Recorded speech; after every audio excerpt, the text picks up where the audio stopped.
with proper foundation and right resources, you can make to look forward to growing big in the future. My name is Nelwin and I'm an entrepreneur. Microgreens are edible baby vegetables, baby plants. I've been dreaming about this business. I used to travel a lot and I've seen this business basically popular sa US and Canada. Here in the Philippines, we just use microgreens in high-end restos or institutions. You cannot find microgreens in the groceries. It's really something new aside from the fact that most people don't know it. Ang sarap lang talaga i-introduce so that people, the way they eat their food, bang alternatives. Keeps me going, enhancing the product and doing more research about it.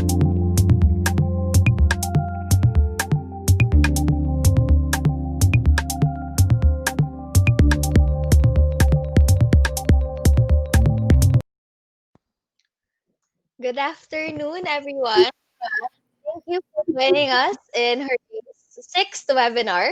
I'm excited to introduce our speakers for this afternoon.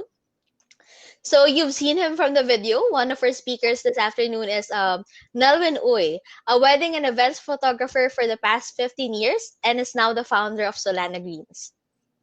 Actually, fun fact, is also one of our first clients in Haima. Hi everyone. Okay. And okay. yes, you can actually chat in our chat box below to say hello to our speakers. We also have architect Orange Clemente, a graduate from the University of Santo Tomas and is a licensed architect for 2 years. She has been with Hurray Design for the past 2 years, leading the project supervision and architectural team. Hi everyone. Okay, so I'll let the speakers start the webinar. So let us know if you have comments in the chat box below and hope you enjoy. Thank you. So hi everyone, it's nice to be here with you today. So I'm Orange, Architect Orange. I'm a licensed architect as you can see in my photos, and also I've been with Hurray Design for 2 years and I'm passionate about knowing about interior design. That's why I love working with this company. As you can see, I have here my family photo also. Shout out to my sister from Taiwan who's also watching, who wants to know more about microgreens. And yes, our next speaker is Sir Nelwin. Okay, hi. Kulang kami dito sa picture kasi wala pa akong picture with the yung may bunso ako now. Anyway, hi. I'm Nelwin Uy. I'm a wedding photographer by profession for almost 15 years. So, passion ko mag-travel and to see the world with my family. So basically this business, yung Solana Greens, was inspired by one of my parang sa isang travels ko abroad kasi I've seen the advantages and the health benefits of microgreens. So doon ko siya nakita during my travels when I was still kasi now parang walang events eh. So this time din ako nag-decide na to pursue my another passion of mine, which is yun nga which is planting microgreens. Yan. So, yan, I'm a father to 3 beautiful daughters. Yung recent lang baby pa eh. So, wala pa dito sa picture na to. Hindi kasama. So, basically yon. If you have questions, just type dun sa sa Comment box. Yeah. Comment box. Below. So, to start, we have our first poll. Please answer. So, what do you miss the most this quarantine? Is it one, the outdoors? Second would be being with other people? Or third would be traveling? Yan, parang dami na atang nag-answer ng traveling. Okay. Ikaw Orange, ano ba nami-miss mo dyan sa among those Actually, I miss really traveling also, Sir Nelwin, kasi yun nga, pag Archie, di ba, gusto nakakita ng places around the world, and as of now, talagang limited yung paglabas-labas. Actually, yun nga, parang you're stuck at home, working. Ikaw, Sir Nelwin, ano yung pinaka-namimiss mo sa work mo? Yun, part of my yung talaga work ko is traveling kasi I do mostly parang sa wedding shoots. I do mostly destinations, whether it's in the Philippines lang or other countries. So yun talaga nami-miss ko kasi and getting to meet with lahat doon nami-miss ko parang being with other people kasi yung work ko relies heavily on communicating with other people, parang talking to them, parang yan, pinapa-post mo sila like ganon. Yeah. So yun yung nami-miss ko parang yung with people and also traveling of not for work, of course, with family rin. Yun yung nami-miss ko kasi normally once a year nagta-travel talaga kami kung saan man. Yun nami-miss ko kasi ngayon hindi natin magawa. Yeah. Ayun. Correct. Masyado tayong nandito naka-lockdown pa rin tayo as of the moment. And kudos sa ibang bansa na nasa labas na rin. And for the next one, like parang yun nga, feel free to chat below if you have any questions before we start our discussion or if you have queries and concerns. So, as of now, given today's circumstances, people are staying in the comfort of their homes. As you can see, kami ni Sir Nelwin, nandito kami sa sarili naming rooms as of the moment. Kayo ba? Saan kayo nagsistay? Sa house? Pupunta ba kayo ng mga probinsya? So, according to studies, people evolved for more than 99% of its history in adaptive response. Meaning, tayong mga people is nag-change tayo because of the living things or parang changes ng natural forces and not because of artificial forces. Kaya, it's normal to feel na parang naglulong tayo ng mga people, naglulong tayo ng parang loved ones or even friends outside. And then biophilia, there's actually a term for it. Did you know na parang yun nga, when you long for something, longing for life, it's called biophilia, meaning the innate human need to affiliate with life. In short, love of life. I think si Sir Nelwin, ano yung pinaka-favorite mong picturean ulit, Sir Nelwin? Aside from yung mga travel photos like landscape, favorite ko talaga is shooting people kasi you get to interact with them, talk to them. Yun talaga yung pinaka gusto ko. Kasi yung parang mga pag-life, still life lang yung mga photos, parang minsan boring eh. Pero although, may art din naman with that, pero mas gusto ko kasi yung may nakaka-communicate with other people. Okay. So, that's biophilia. So, it's normal to feel na parang namimiss mo na going outside and everything.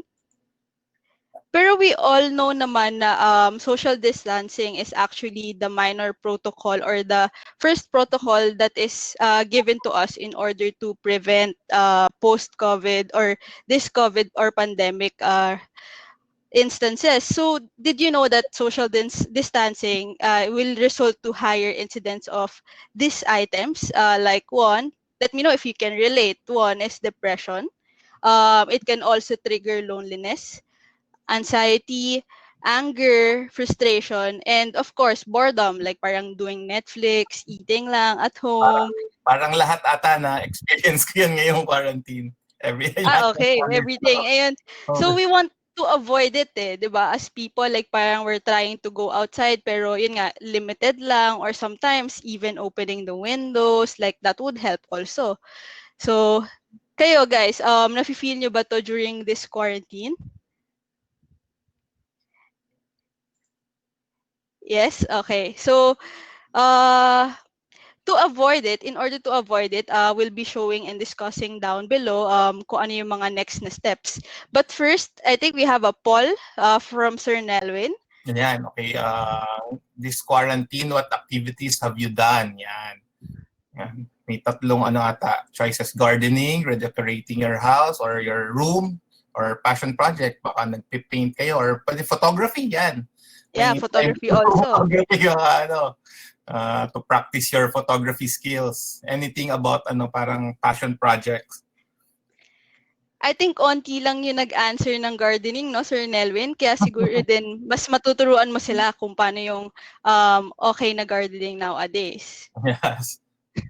Ikaw, Sir Nelwin, so gardening, and also ano pa yung ginagawa mo sa house that makes you busy? Right now, kasi yun nga, parang for almost 15 years, nagsawa na rin siguro ako sa kaka-picture. So, parang hindi mo na ako nagpo-photography na ako kasi wala rin naman, mostly work-related naman yung shoot. So, right now, gardening talaga, but specifically with microgreens. So, pero meron din naman akong mga parang plants outside na parang gusto kong i-full grown, like fully grown vegetables like that.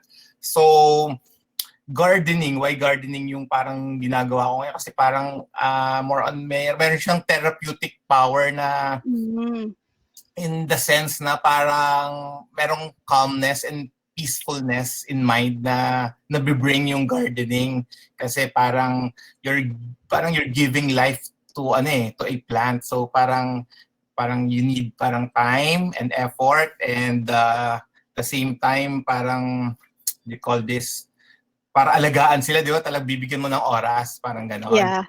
Ayun. And yun nga, some studies parang shows na parang kailangan talaga ng people ng ng parang outdoor and parang somehow greens sa paligid para to stimulate and relax the mind, parang ganyan. Yes. Lalo And na actually, depressed, parang minsan masarap lang mag-coffee, di ba, with marami kang plants around, parang talaga suit ng feeling. yes, nakaka-relax talaga usually ang gardening. Pero yun nga, unfortunately, people are saying na limited yung resources, or dito sa Pilipinas, like luxury magkaroon ng malaking lupa. Kaya later on, Sir Nelwin will discuss about microgreens. Yes. So, actually, according to WHO, or World Health Organization, gardening is one of the recommended leisure activity for adults aged 18 to 64. So, maybe after this webinar, you can start already your own gardening. Yeah, and to add to that then, parang when you do gardening kasi, and especially when you sow it from seeds, ikaw mismo yung nagtanim ng seeds, kasi yung iba bumibili lang ng plant, di ba? Yeah. Tapos nilalagyan na nila. Decorate, parang pero if you sow it from the start, from the seeds pa lang, parang it gives you the parang narrative na parang may future parang gano'n, parang you're looking to the future, di ba? Parang hinihintay mo sila to grow. So parang yun yung effect sa akin na parang may something to be hopeful in the future, parang gano'n. And especially ako, may kids, so ang important doon is parang tinuturuan ko kasi sila to plant din, so parang yung giving them the sense of responsibility. Yeah. Lalo na later on, I'll explain, that's why I came up with the grow kits for home use, diba? Especially for kids. Yes, para din may activities sila dito, as hindi lang homeschooling and everything. Yeah. So, what is biophilic design? Kasi we as architects and interior designers, or any designers, is actually responsible for giving a good health and wellness for the people who's using the building or a structure that we're designing.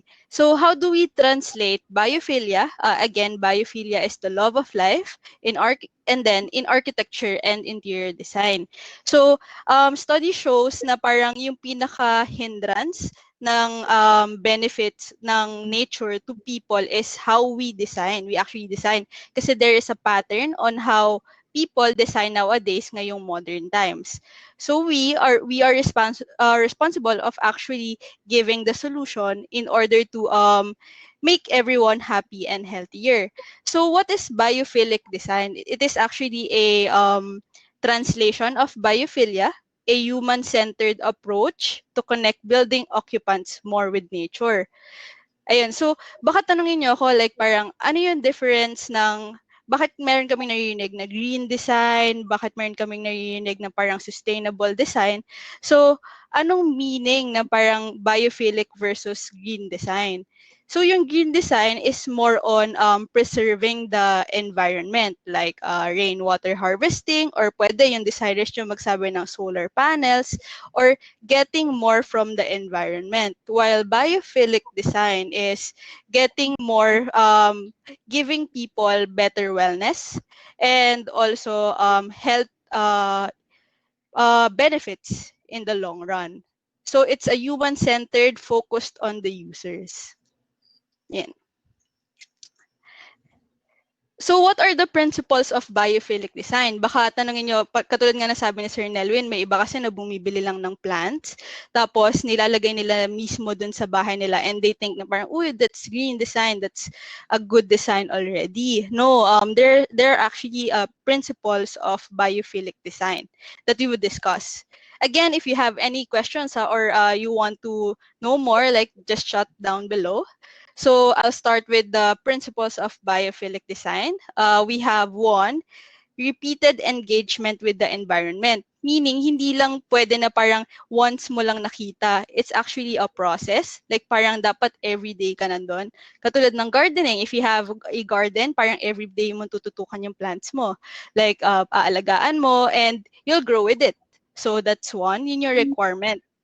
And then next would be, it is actually a focused iteration or focused translation on human adaptation. Meaning parang you put your design na focused sa people on how they behave or parang iniisip mo na agad na parang ano yung mafe-feel ng user when she or he uses this space.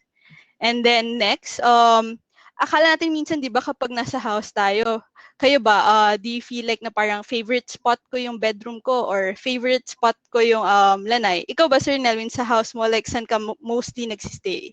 Dun sa parang sa garage kasi nandun din yung parang mini garden. So most of the time nandun talaga ako. Parang either parang doing something with the plants, watering them or adding parang natural fertilizer. So nandun lang, tapos magko-coffee, nakatambay doon. Okay. Aalis lang ako there if it's parang yung weather medyo hot na talaga. So Yeah, alis pag lang. mainit na kasi dito sa Pilipinas like parang paghapon na mahinit na. So another thing na principle ng biophilic design, it encourages emotional attachment to our particular place or setting. So kunwari, yun nga, pag sinabi niyo na favorite spot ko yung bedroom ko or favorite spot ko yung lanay, it means na parang may emotional attachment ka to it. Which means na parang yung you incorporated biophilic design in your homes or in your structure. Next would be, it promotes positive interaction between nature and people. Why positive? Like, meron din kasing negative interaction of people to nature. Like sometimes, like during these modern times, people tend to look at nature as something na consumables. So, we don't want that. We don't want na parang to support people na parang thinking lang na parang, nature plants, it's just way of eating or parang pagkain ko lang yan or something like that. We want a relationship. Katulad nga nung kay Sir Nelwin, nagbigay sila ng parang microgreens, nakasulat dito, it's tender love and care for the plants also. Ayan. So, parang kailangan talaga alagaan and intindihin like each other. Parang relationship lang. And then, next would be interconnected and integrated architectural solutions. So, I think for the people na hindi designer in this webinar, I think this is the most important in terms of parang sa mga designers if you will build your own home. Like, it's not just one solution. Kaya sinabi ng designer na parang, let's just put plants here or something like that. It's a pool of solutions that will result to a better way of living. Ayan. So next is I'm going to discuss about positive impact ng biophilic design. Actually, sobrang daming impact ng biophilic design kasi para lang din siyang plants. Like parang yung nature, like katulad nung nabanggit ni Sir Nelwin kanina about dun sa ano yung nafe-feel niya kapag nag-gardening siya. So today, we will actually talk about 3 benefits that I feel like it's very relevant kasi we all know na tayo lahat is nag-work from home, getting stressed, or parang thinking about money, finances, and everything. At the same time, may pandemic. So what are the positive impacts of biophilic design? So one, it reduces stress. Ikaw ba, Sir Nelwin, like parang kailan mo na-feel na nasi-stressed ka? Siyempre, kapag actually right now, since I'm doing this commercially, parang yung planting minsan stress na rin for me kasi parang ano na commercial planting, so you meet deadlines, schedules for delivery. Pero okay lang din kasi I love what I'm doing. Parang yun lang din yung parang pangtanggal nung stress somehow. Basically yon sa work related yung stress. Yeah, mostly parang yung deadlines that makes us people stressed. And yun nga, being more with nature actually reduces stress kahit hindi nyo siya sobrang nafe-feel, but it does. So here, it can be more calming and restorative. Second, I think this is relevant also in the Philippines, like 7 to 8% less crime attributed to areas with access to nature. And third would be if you want to like invest on something like a land or a property, or even now if you have your house and you want to sell it in the future, it can actually command an increase of 4 to 5% in property price. Next would be, I think this is very relevant, like parang improve cognitive function. So if you don't know what cognitive function is, as an example would be sa work, like parang meron kang better na understanding, better decision making, and also a photo at the right side would be sa homeschooling. It can also help children like learning more. Kasi I think it's nice na parang when you're learning, you're not stuck in a computer and closed like a gaming area, but being open to nature. And the last would be, it can enhance mood and creativity. So for this one, Sir Nelwin, yung Solana ba, is it a passion project or parang, is it before pa na naisip mo?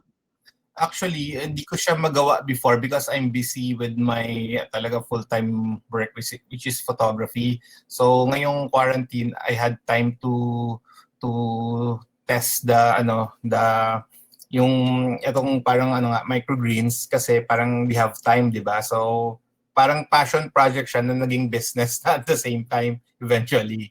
Kasi later I'll explain kasi I found yung parang advantage nito of dito sa Philippines kasi hindi pa nga siya ganun kakilala yung microgreens.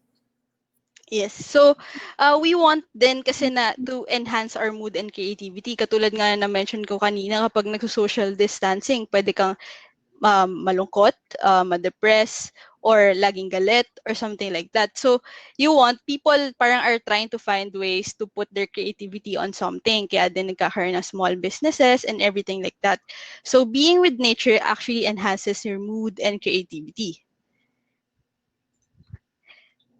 Okay, so for the next one, since we tackled already kung ano yung biophilia, ano yung biophilic design, which is more technical, and you want to know paano ba gawin yung biophilic design sa houses, or how do we consider it nowadays? So I'll be sharing a little tips and tricks on how to incorporate biophilic design in your home. May it be kung bago pa lang, papagawa mo pa lang yung house mo, or pwede na parang i-renovate mo, or you just want to redecorate your rooms, maybe even your home offices. So here I have 5 photos. The 5 photos actually are parts of biophilic design. Para lang siyang elements. There are actually a lot of elements of biophilic design, but I do want to focus on these 5 points. So one, plants. Yun nga, parang madami nagsasabi na parang, meron na akong plants. Plantita na ako, and green design na yung bahay ko. It can be, but it won't stand alone. Second is water. Sa water naman, pwede nyo sabihin na parang you don't have the luxury to have a indoor water feature, pero even listening, pag naririnig nyo yung flow ng water, it can calm you. It can also reduce stress. And then, third would be having daylight inside your home. So, best talaga is having windows. Like, kahit na mainit dito sa Pilipinas, yung strategically placing of windows would actually help. A lot of us, like kunwari, like you don't have to open your lights in the morning, or when you wake up, like parang makita mo na, oh, okay, umaga na. And then the fourth would be having ventilation. good ventilation inside your home. So for this one naman, it's more on the design part and how do you incorporate the garden and landscape sa loob ng house nyo.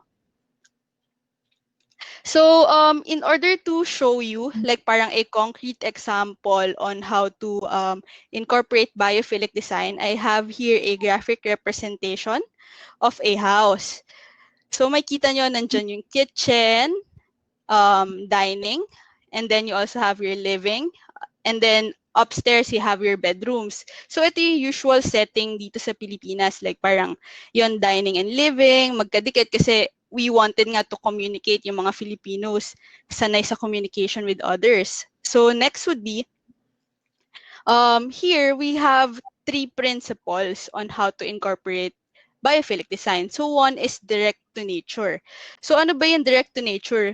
Meaning alone, parang nakikita mo, nahi-hear mo, nasa-smell mo, or any multisensory interactions. So how can you incorporate direct to nature? One, yun nga, yung nabanggit kanina, it can be gardening. So if you have ample space where you can put your plants, go for it. And then next would be having indoor plants. And if you want to be a plantito or plantita, you can put your indoor plants inside your home kung may space. And then next would be strategic location of windows. So strategic location of windows, this is more on the design part again, na parang sana lahat ng rooms sa bahay nyo ay may windows para to keep the light coming in. And the last would be maximize airflow. So sa Pilipinas talaga parang we people tend to parang requirement na magkaroon ng aircon. And yun yung gusto nating bawasan since pati yung energy consumption and also having airflow inside your homes is also a consideration ng biophilic design kasi you feel it eh. And then the second would be indirect to nature. So ano naman yung indirect to nature? I think people, sino ba gusto yung mag-redecorate? Like, meron bang nag-iisip ngayon sa inyo na parang mag-redecorate ng houses nila or ng room nila? And so comment down below if you want to redecorate. And so if you do, I think madaming gustong mag-redecorate kasi why? Ano yung reason why you want to redecorate? Oh, I think meron ding iba nagsasabi na currently house under construction. I think while habang nasa construction pa, you can incorporate this. So yung indirect to nature, let's go on. One that can help you na indirect is neutral earth tones. So nakita niyo sa photo, we used parang earth tones sa walls, sa ceiling, it can be also sa floor, and yung pinakamadaling way is sa furniture. So it can help your brain to know na parang it's nature. Parang meron pa ring nature dun sa titirhan nyo. Ikaw ba, Sir Nelwin, like parang yung sa house mo, I think dinesign din ng Hurray? Like, Yes, what do you like about it? First few clients ako ng Hurray. So, ngayon kasi makalat kasi puro kids eh. So, yun yung parang gusto kong gawin. Era decoration eh. Parang maglinis and mag-ayos ng mga gamit nila kasi makalat. And yung in general kasi yung microgreens ko nandito rin sa indoor kasi I'm planting them indoor. So medyo makalat in terms of yung mga gamit for planting it na nakakalat-kalat lang. Yes, ayan. So, yun nga, parang people are leaning towards to redecorating their spaces. So, next would be use of natural materials. So, if you want, like parang if you have the budget or if you have the time, is to use the wood, natural stone, or even parang wool, fabric, na you can incorporate in many things sa bahay. Cabinets, floor, wall, ceiling, furniture, and bakit use of natural materials? Kasi makikita mo na nag-age yung material. Meaning, nakikita mo na there's something living, there's something changing. Hindi lang siya plastic or something like that. So, the last one would be experience of space and place. So, for this one, parang ito na yung end goal ng biophilic design. So, yung 1 and 2 is more on application, and then the third one is more on how you think of the users nowadays. So, you can incorporate it, but by intuitive wayfinding, meaning parang pinapadali mo sa tao na ito yung entrance, ito yung exit, you don't have to think about it. Like ito yung dining, ito yung kitchen, not unlike other parang mga architecture or plans na parang it's kind of kailangan mo pang isipin kung what to do, where to go, or something like that. And the last would be, you can also incorporate transitional spaces. So what are transitional spaces? Yun yung spaces na parang you can directly go to and go out the place. So pupunta sa gardening mo. Like here, what we have here sa space na to is actually a flexible space. It can be a guest room, your home office, directly open to nature. And do you have any actually questions? About the principles and how to do biophilic design? And I think wala pa ata silang question, so we can proceed.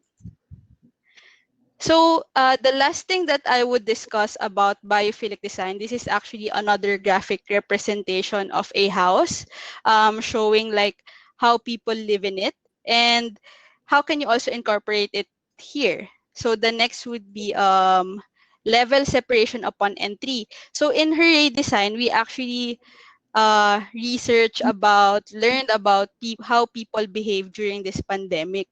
So we wanted to put level separation upon entry, meaning parang sasabihin sa people na you need to sanitize first before entering. Like you need to get an alcohol and put your dirty clothes and everything before entering the space without you even thinking about it. Kasi parang if you have a level separation, parang maisip mo na agad na, okay, magki-clean muna ako ng self ko before, getting inside. And then next would be having a pocket garden. So, yung pocket garden kasi feeling ko dito sa Pilipinas, yun nga, we don't have the luxury to have a big space. So, incorporating it inside your building is actually good. Even having a small space where you can put your plants is okay na. And then having a pocket garden below gives you an opportunity to have an open lounge at the top and making it open. So yung sinasabi natin kanina na parang kailangan ng aircon, it can be, there will be a solution, something like this. And then last is multi-purpose space, which I discussed earlier, na parang pwede ka nga magkaroon ng space na you can change to being a gym, guest room, or anything that would make you happy and healthy. So yung kay Sir Nelwin, we will proceed after this na parang being a owner of Microgreens or parang you have nga yung Solana Greens is actually a strategy to incorporate biophilic design. Especially for small spaces ng mga house, it's the best way to go talaga. Yes. So we have here our poll. Do you know what microgreens are?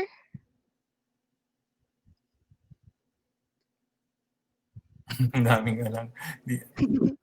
Ang daming may hindi alam, sir. Oo nga. That's why it's a perfect opportunity talaga to enter doing the microgreens. Yes. Kasi hindi pa alam nung And to learn about it. Yeah. I think a lot of them said no. So we can proceed. All right. Okay. Okay. I would just like to introduce my business or family business, which was created lang this pandemic, which is Solana Greens. We actually produce fresh, organic, non-GMO. So non-GMO, which means not genetically modified yung mga ginagamit na mga things like yung seeds, yung growing medium and everything. And it's pesticide free. So you can expect talagang siya, organic by nature. So we produce microgreens, we harvest, we sell them as harvested, and we also sell them as live and uncut. So yung ibang clients namin like restaurants or institutions, they want it live. So nakalagay siya sa panet ng buhay pa. So sila na bahala mag-cut. whenever they feel na using it na for yung sa clients din nila sa mga restaurants. And we also sell yung mga grow kits. Yun yung parang DIY na you can do it by yourself sa bahay lang kasi it's it's simple and easy to use grow kits. Kasi yung the ones I'm using here is more on pang professional man, yung mga bigger size containers. So that's why we decided to go with the grow kits para everyone will have access to microgreens kahit yung ano lang sa bahay ka lang. Ganyan. Yes. All right. Then, okay. Next slide. So what are microgreens? Basically, they are just either grain, herb, or vegetable greens na parang cultivated using parang a growing medium. It actually depends on you what growing medium gagamitin mo. As for us here sa Solana, we use a soilless medium. So it's either a coconut coir, if you're familiar with it, or parang mga castings, worm castings. So sa States naman, they use parang soil mixtures. So it depends on you kung ano yung mag-work for you.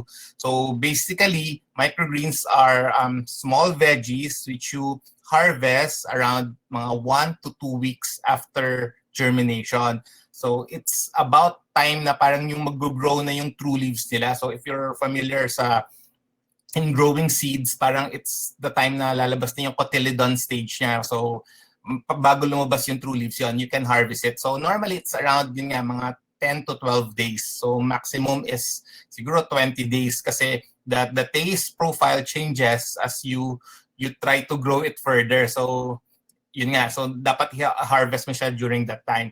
So ano ang advantage ng microgreens? So it's according to studies, it's 4 to 40 times nutrient dense than its fully grown counterpart. So yun yung pinaka-important doon na parang mas mataas yung nutritional value niya kaysa dun sa mga if full grown mo. Like for example, if full grown mo yung broccoli or kale, mas mataas yung nutrition value ng microgreens, kale, and broccoli.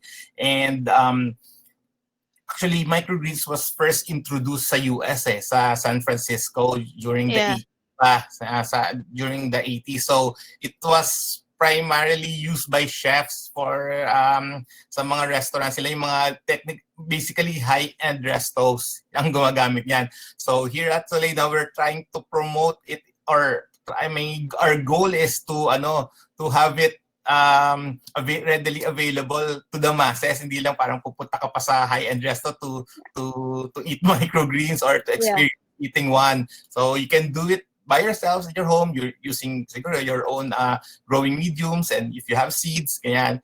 And what else? And yon. Sir Nelwin, question. Like parang paano kapag may nagsabi na mahal ba ang microgreens? Like, kasi sabihin natin yung mga salad, medyo pricey siya dito sa Pilipinas. Yes. Microgreens, so right now, kasi we don't have a reliable seed source na talagang here sa Philippines. So for me, like for us here, we outsource din yung mga seeds, like siguro mga 60% are outsourced sa US pa or in Canada. So technically, mahal siya a bit kasi first is yung microgreens, one time mo lang siya magagamit. So pag nag-grow mo na siya, let's say 10, 12 days, pag harvest na, you can't regrow it anymore. So pati yung medium niya, yung mga soilless medium na ginagamit namin, throw away na yan sa compost bin. So you need to replenish it with new organic and organic compositions. So yon, that's why it's medyo mahal siya. And yung process kasi niya is medyo delicate. Like kasi baby plants to eh. So medyo intricate yung way na parang how to grow them, especially commercially if you're doing madamihan na.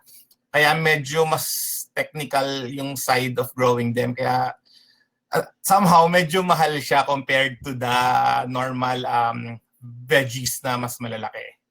Okay. Next. Okay. Anyway, here are the advantages of growing your own microgreens, or if you're planning to do it as a business, or here are the advantages. So first, basically most of the listeners now don't know about it. So it's Yeah. actually beginning to parang gain popularity. So actually sa US and Canada, popular na siya. So you can see it in the supermarket na you can buy. Pero here, I doubt parang lahat ng napuntahan ko supermarket, kahit mga SNR or Landers, mga medyo nagki-carry ng mga big wala eh. Wala kang makikitang microgreens. You can find parang nakapack pero full-grown salad, di ba? Yung mga salad na mga Yes. full-grown veggies. So it's really a untapped market, and we have a parang high potential for talaga growth if you're doing this as a business. And yon. Number two, people are, syempre ngayon, parang pandemic, mas parang yung mga tao mas gusto nila yung food nila mas locally grown, and Yes. parang alam nilang organic and safe. So it's the best talaga time to grow your own food and or source it locally. That's why microgreens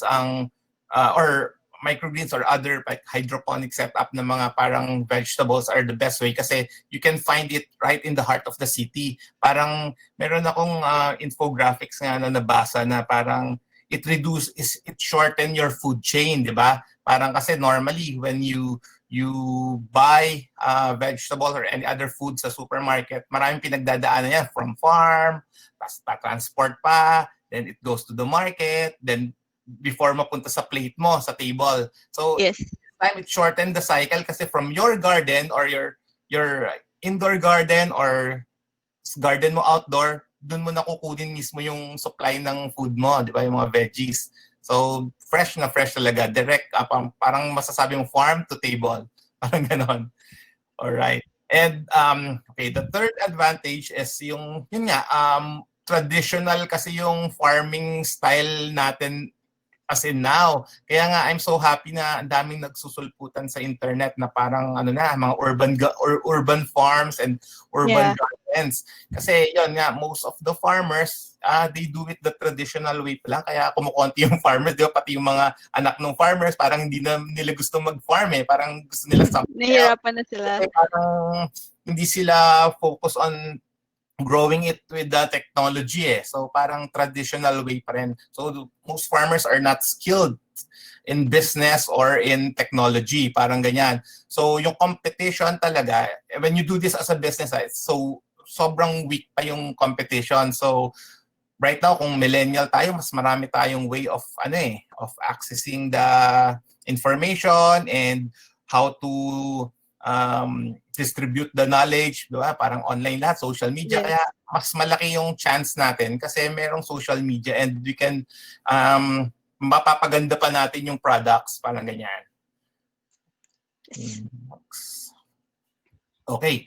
Right now, diba, yung nga, no one is currently doing a home delivery. So okay rin to, kasi if you have a specific area, you can do parang subscription basis with microgreens or any other like hydroponics plants. And so it's very untapped market na by doing this, parang malaki ng potential, kasi most of us still buy sa groceries talaga and farm as a market. So maganda tong parang way of tapping yung clients. Okay, next is you can grow microgreens year-round, especially if kasi microgreens technically are grown indoor talaga, in a room or in a vacant garage or in kahit saan parang basta with good, later I'll explain the process, basta with good airflow and lighting, pwede mong ilagay yung setup mo with microgreens. And yun nga, parang advantage nun is yung wala ka nang i-deal with pests or yung weather, di ba? Kasi since indoor, parang lahat controlled environment. Kaya all year round, you can harvest and harvest fast. That's one of the main reason I went into this business. Kasi yung turnaround time is fast. Kasi you'll harvest 10 days lang 10 to 15 days. So ang bilis.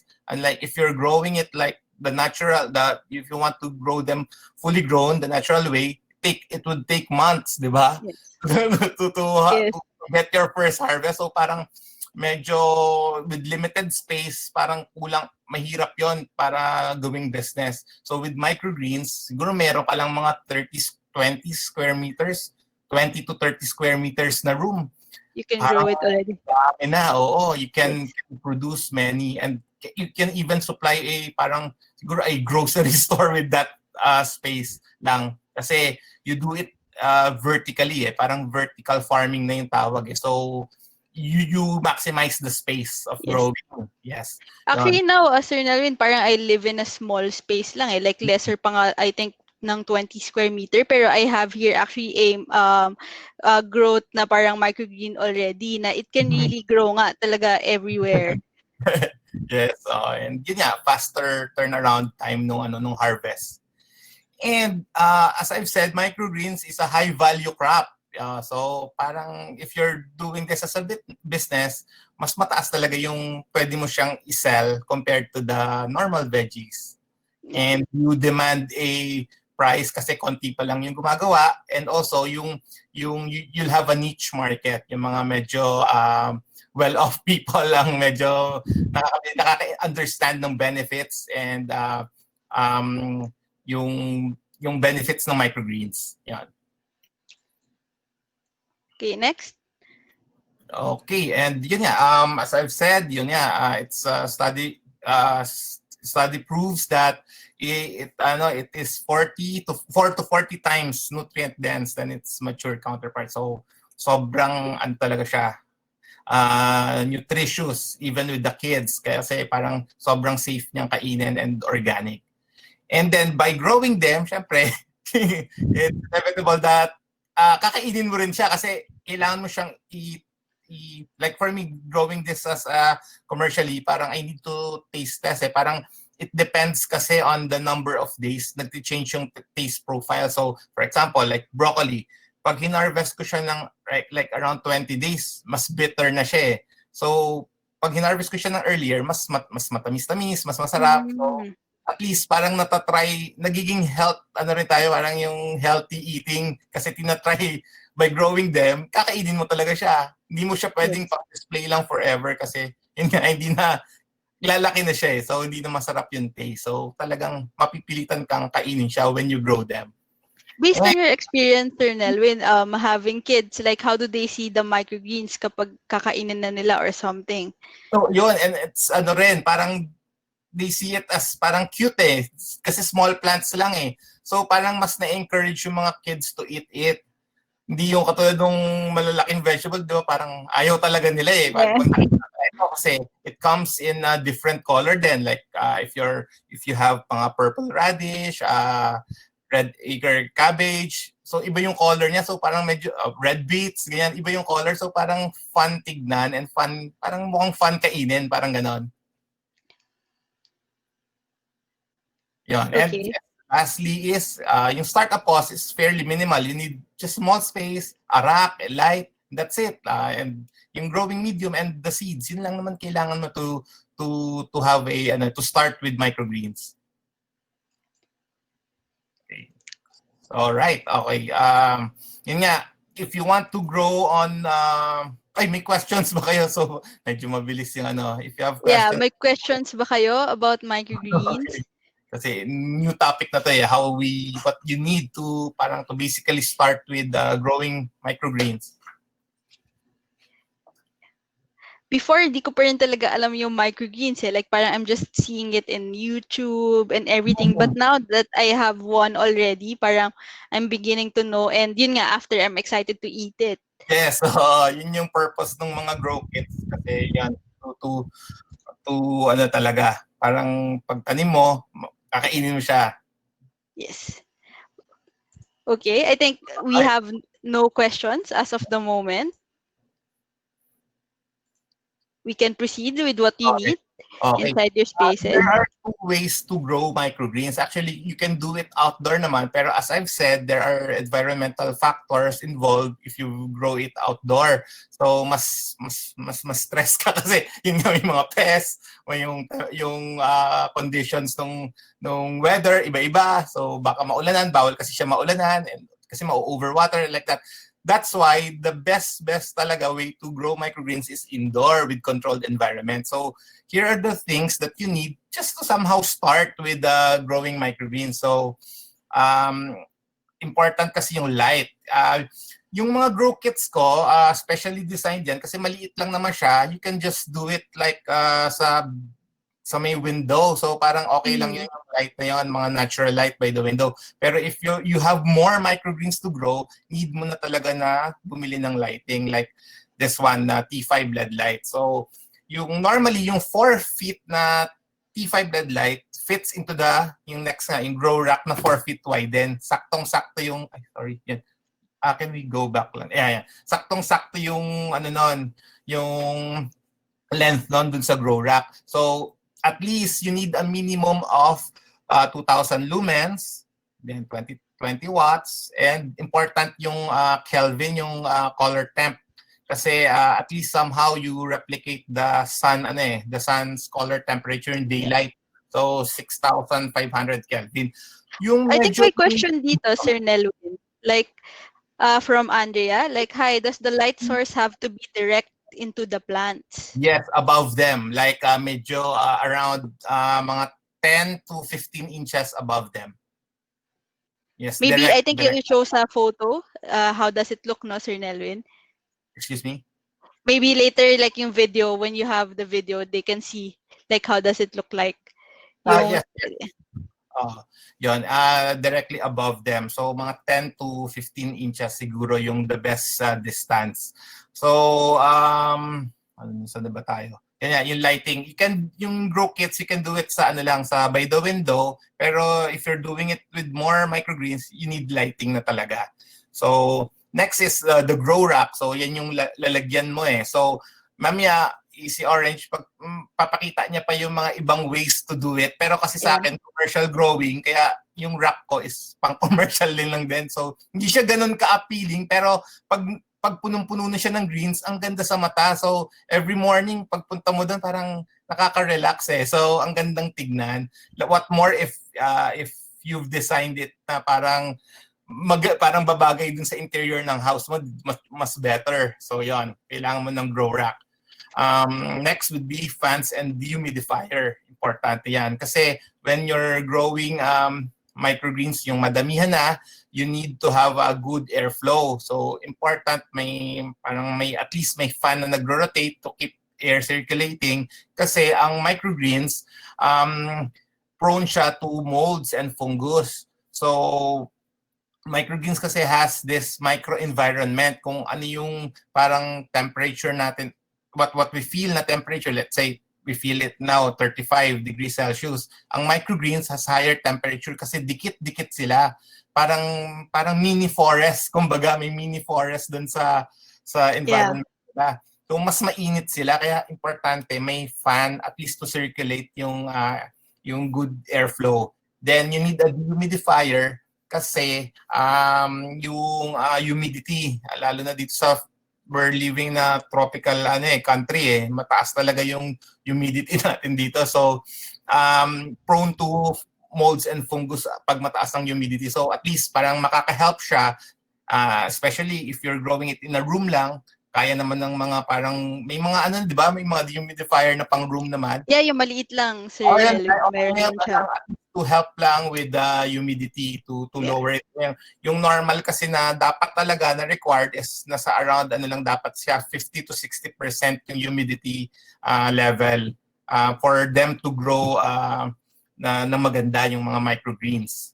Yung isang question dito, Sir Nelwin, is I think about the humidifier also. Like, it is from Nikki, tas ang nakalagay is, are the holes under the tray or would the water seep out? Like, yes. Yung katulad din ng question ko, like kung need ba ng may holes dun sa tray?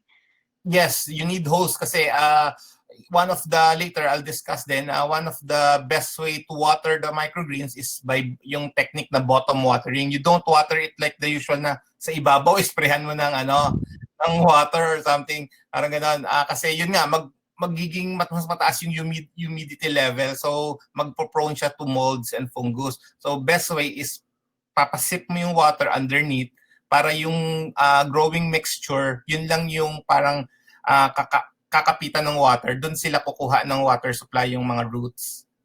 So Okay. direct na to the roots, hindi na yung parang pati leaves nababasa pa ganun. Kasi you don't need to grow them naman fully grown, 'di ba? Parang microgreens parang 10 days lang harvest na, kaya okay lang 'yon.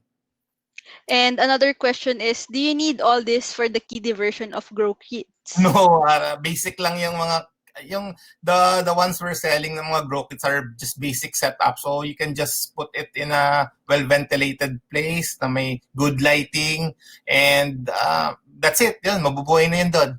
Kasi hindi naman sila parang dikit-dikit unless you have so many grow kits na Microgreens, yeah. dikit mo. So mukhang kailangan na ng parang separate separate lalagyan for that. Okay. Next then, na-miss out lang ako doon sa lighting. Some kasi yung medyo may budget, they use yung full spectrum lighting. So kung may budget ka, pwede rin naman yon. And if you plan to grow them as talagang fully grown, mas better yon kasi yun talaga yung need nila, yung full spectrum lighting. Pero medyo kasi, if you want to eat this as microgreens lang talaga, the basic lighting na nakasulat dito is sufficient naman na. Yeah. T5. Yes. I think it's readily available then if you want sa mga Wilcon. Ito lang, T5 light. Yeah. Okay, next, you need a... doon pa rin tayo sa ano. Okay. We go back. Back lang, yeah. Yan, okay. You need, of course, yung seedling trays, yung mga trays like punnets, grow medium mix. Dito kasi sa atin, important din yung grow medium mix is sterilize, kumbaga. Para kasi parang let's treat them as baby, di ba? Parang mga baby, mga parang mga chupon nila and everything sterilize. So, ganun din sila. So, dapat yung lalagyan, kahit pa paano nahugasan before using with soap. Then, yung growing medium, like in our part, we're using coco coir. We put parang boiled na water before putting it dun sa punnets para lang at least patay yung mga parang medyo mga bacteria and microbes that will affect the growth of the plants. So this one is very important yung sa seeds kasi yung microgreens kasi super need na organic seeds. Yun yung mahirap hanapin dito sa Philippines kasi lahat parang yung mga seeds are parang processed. Parang may nilalagay na coating na chemical yung ibang manufacturers, yung mga big manufacturers here na parang mga coats which are chemical based. So as much as possible, you try to look for organic seeds talaga, yung mga walang coating, yung raw as in parang talagang ano siya, walang hinalong chemical. Yun yung parang pinaka-best microgreens to grow pag organic yung seeds na gagamitin. So that's why mahirap talaga maghanap ng source sa Philippines. That's why almost 60% pa rin of our seeds are from abroad. Okay, scissors and knife for harvesting, of course. Parang you need that kasi after 10 days you'll harvest. So when you harvest, para lang na ko na rin yung process, no? Yeah, that we will show later. Okay, and this one, digital scale. You need the digital scale kasi masisend ba natin yung link to them? Of the video?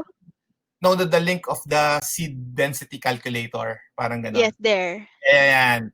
Yan. Parang yung mo kasi punnets or yung parang container. So, kung naman, kahit pwede actually yung container. So, you need to calculate how many seeds you gonna put dun sa container na yon based on dun sa length and width ng container mo. So, dun mo mabibase kung gaano kadami yung grams ng seed. So, ayan, yung link na yan will help you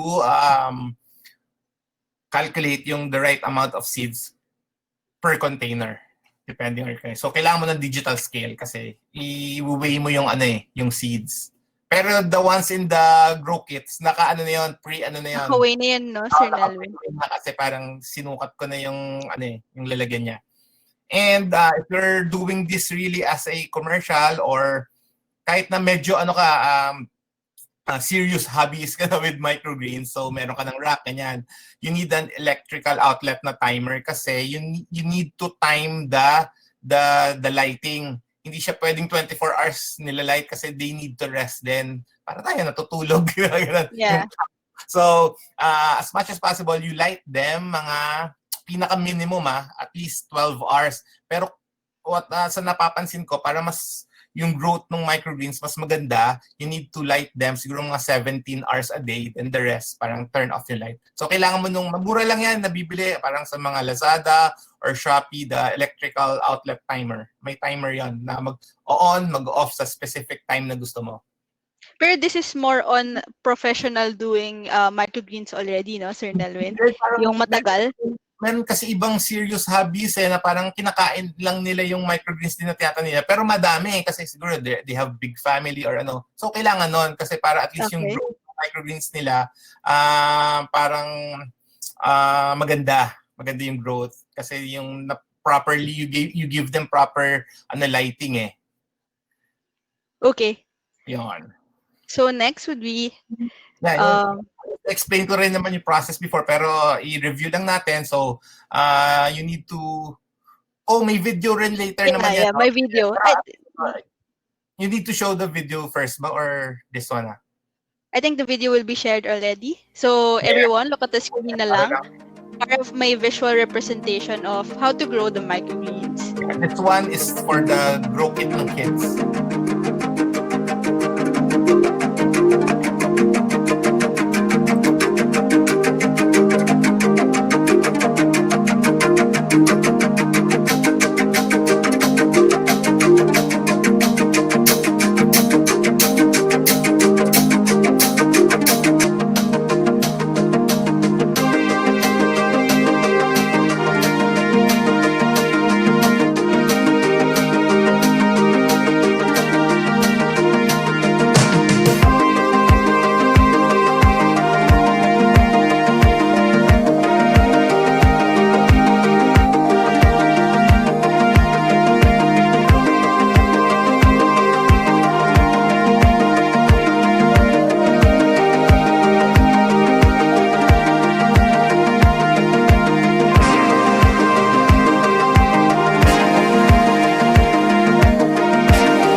Okay, you can hear me na.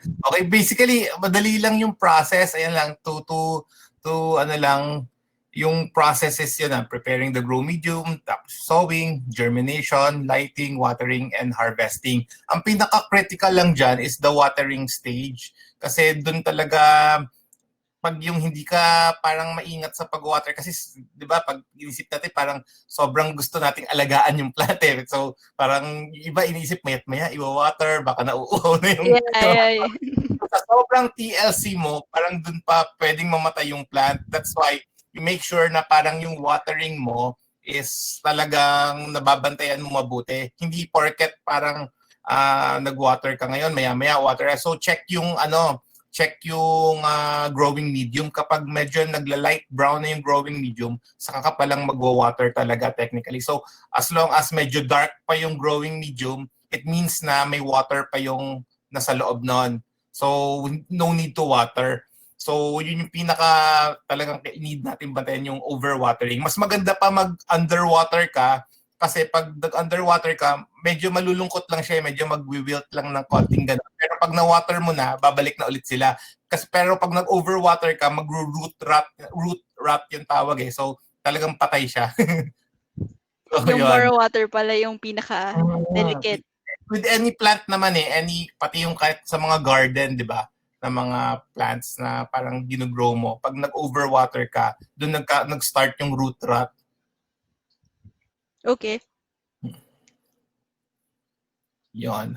So after 10 to 12 days, sana maging ganyan yung output ng microgreens. Yes, na microgreens ka.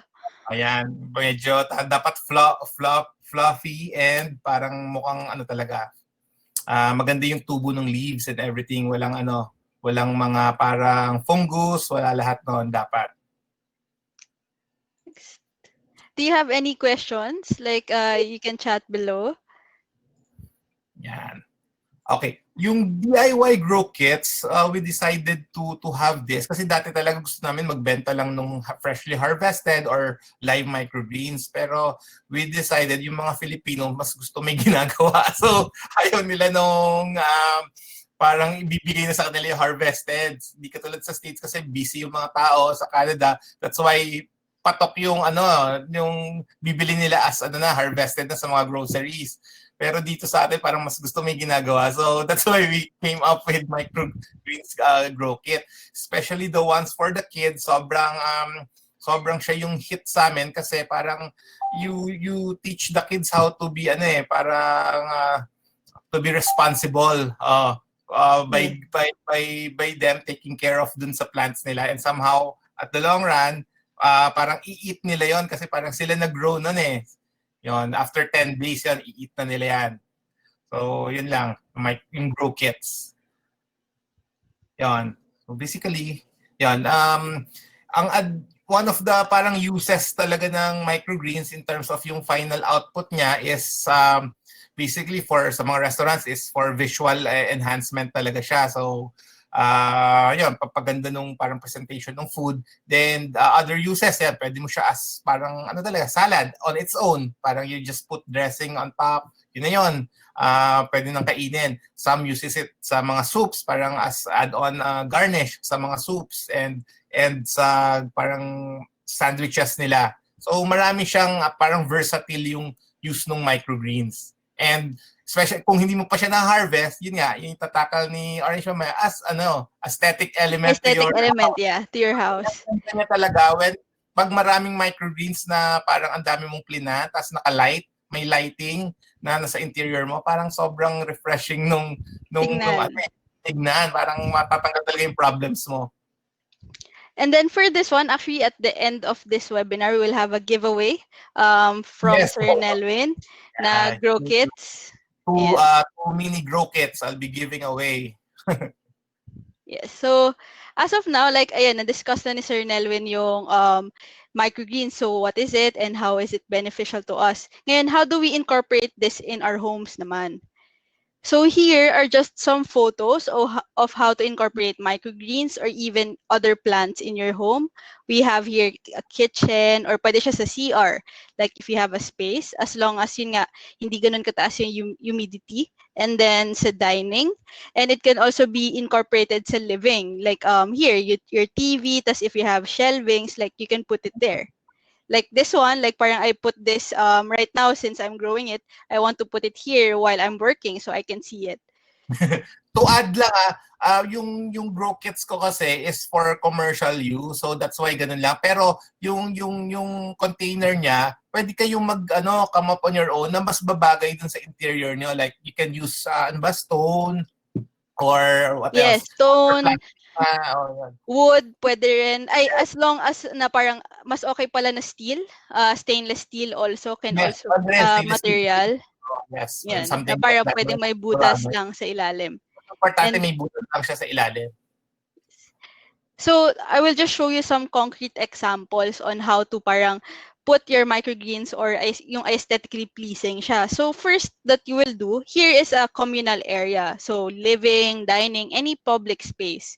As mentioned earlier kanina na parang when we design in Hurray, like what we wanted na parang to consider post-COVID design consideration. That's why here we're just showing na parang we're putting foyer where you can put your clothes. And also, first is choose your shelving. So as you can see, the white shelf is here.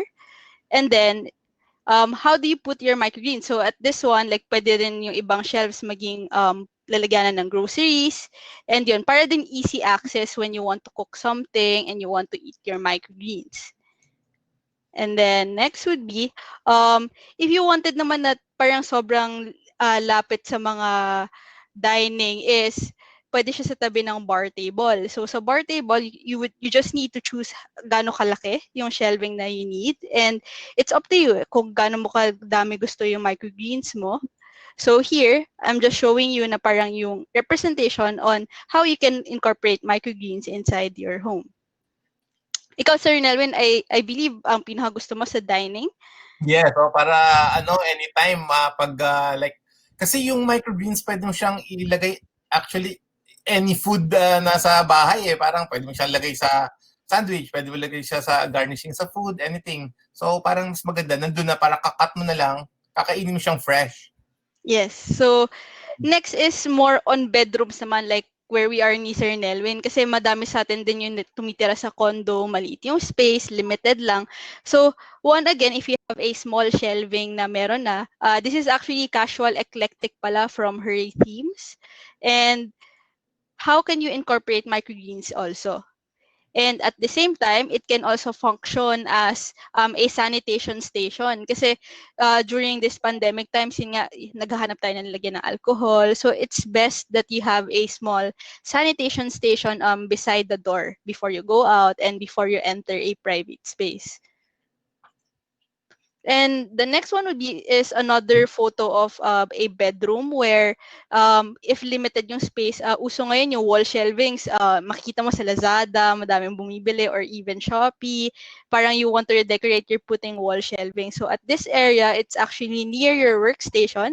Why? Kasi as mentioned before, one benefit of biophilic design is improving your cognitive function. So it's best na you see your microgreens around the area. So just showing the microgreens and how can you utilize your wall shelvings also, like your books or materials. This is actually mga tips to pag tapos na yung germination stage. Correct me, di ba, Sir Nelwin? So kapag yun, need talaga ng blackout muna for 3 to 5 days. Talaga. Parang less light. Tama? Yes.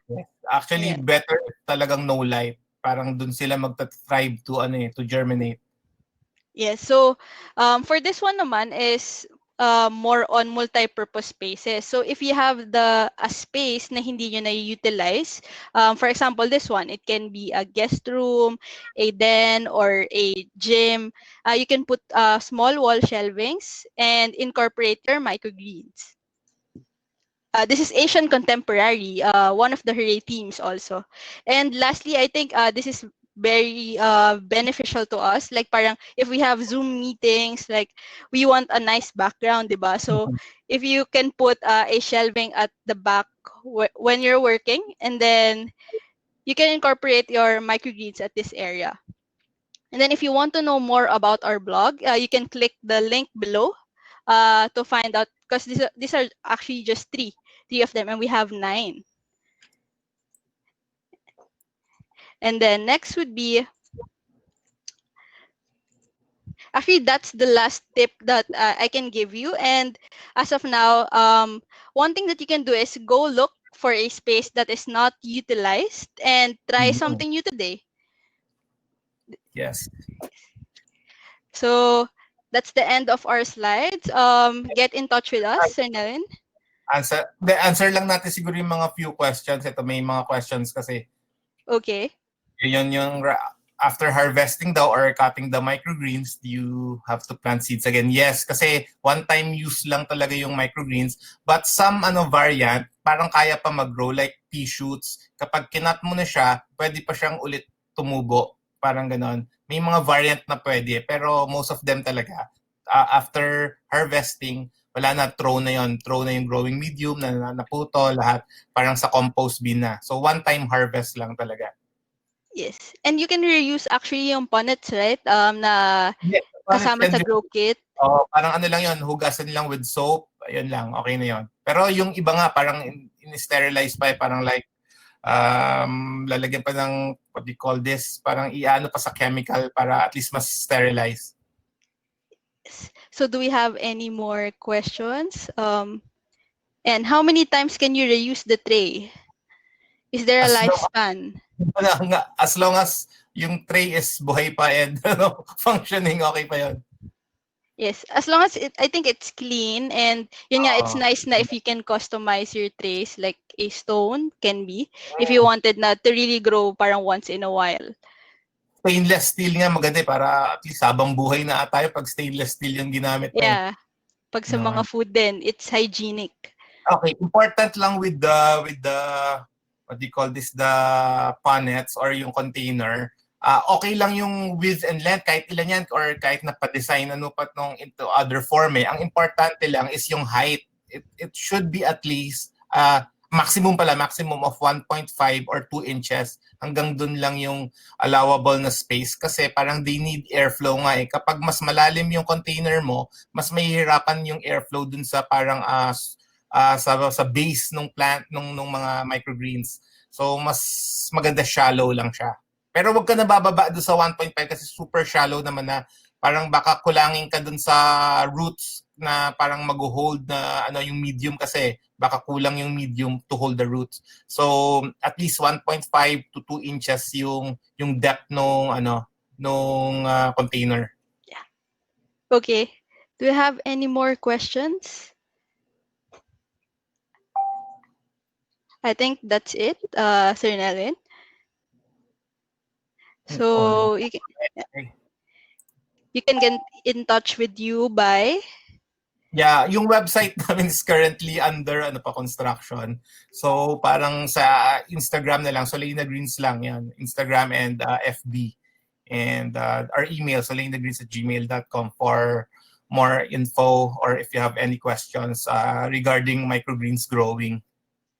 Yes. So also get in touch with us at Hurray. So one is HurrayDesign.com. You can also get in touch with us by Instagram, Facebook, YouTube, and Pinterest at Hurray Design. And if you have any design questions, design inquiries, please email us at hiphip@hurraydesign.com. Next would be our 7th webinar. It's about kitchen design, premium kitchen design and trends with Scavolini. So I think yun in line siya with our microgreens and how to design your kitchen.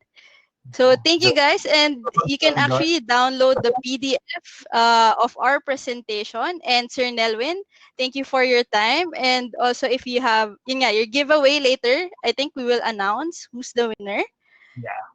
for May the ano giveaway. lang ako sasabihin, parang na to everyone na parang let's start planting, not necessarily microgreens, parang start planting lang din tayo ng anything na parang ano, kasi parang yun na lang yung way natin to help yung global ano, 'di ba? Warming Yes, and yes. everything. Parang in small way, kahit may mga halaman lang tayo dito sa house natin, it somehow help yung ano, yung effect ng global warming. Yes. Yan And lang. also Biophilic Design, take note of that. If you need parang help with your anger, depression, or something, go out to the nature. So Yeah. thank you everyone for listening. Bye.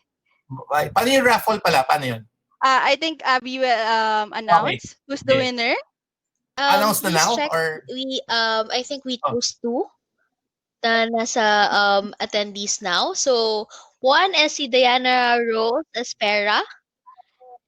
Next is alright. si Congrats. Alright. Liz Lecaros. So, congratulations, you won the free Go Kit care of Solana Greens. So, we'll Yes. get in touch with Alright. you with regarding on claiming the prize. Okay. Okay. Bye guys. Thank you. Thank you.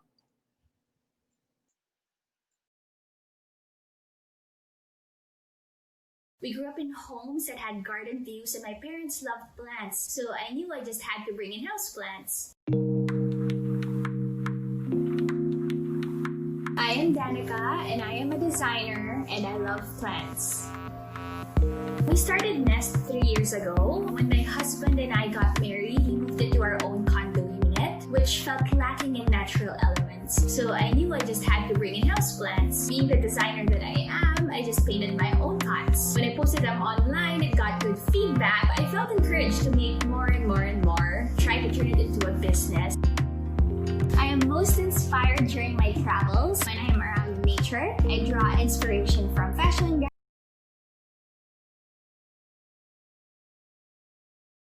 design, interior design, artists and brands that I love.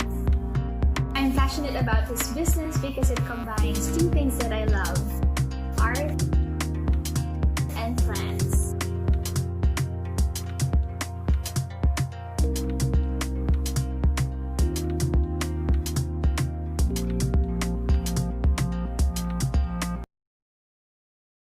With proper foundation and right resources, you can make this something to look forward to growing big in the future. My name is Nelwin and I'm an entrepreneur. Microgreens are edible baby vegetables, baby plants. I've been dreaming about this business. I used to travel a lot and I've seen this business basically popular sa US and Canada. Here in the Philippines, they just use microgreens in high-end restos or institutions. You cannot find microgreens in the groceries. It's really something new aside from the fact that most people don't know it. Ang sarap lang talaga i-introduce so that people, the way they eat their food, bang alternatives. Keeps me going, enhancing the product and doing more research about it.